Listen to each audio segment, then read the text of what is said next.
నమస్తే అండి. నా పేరు కుక్క పద్మ. నేను హీరోయిన్గా 8 సినిమాలు చేశాను. 25 సినిమాలు సిస్టర్గా చేశాను.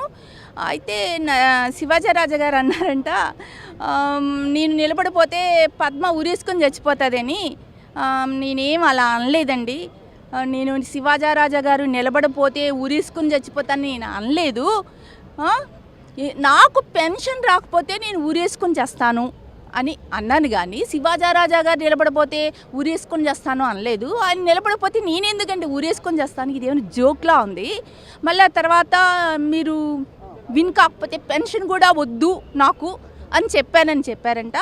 ఆయన విన్ కాకపోతే నాకెందుకండి పెన్షన్ వద్దు? నేను చాలా కష్టపడుతున్నాను. మా నాన్న చనిపోయారు, అమ్మ చనిపోయారు, నాకు ఫుడ్ కష్టపడుతున్నాను, రెడ్ జోన్లో ఉన్నాను. నరేష్ గారిని పెన్షన్ ఇవ్వండి, శివాజీ రాజా గారిని, మా యూనియన్ గారిని పెన్షన్ అడుగుతున్నాను. ఈయన ఓడిపోతే ఈయన ఉండకపోతే నాకెందుకండి పెన్షన్ వద్దని నేను అంటాను. అన్నీ అబద్ధాలండి, నమ్మద్దు.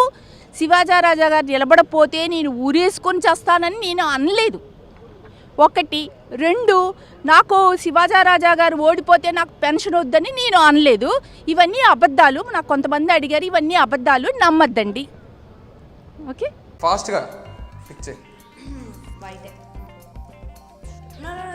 ఇదా టెల్ మీ.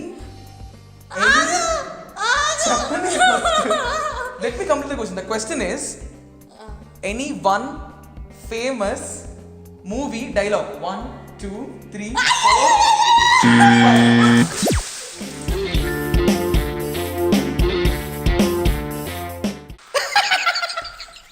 అప్పుడు కొడితే దిమ్మదిరి మైండ్ బ్లాక్ అవుతుందో వాడే ఏదో ఒకటి చెప్పేయాలి.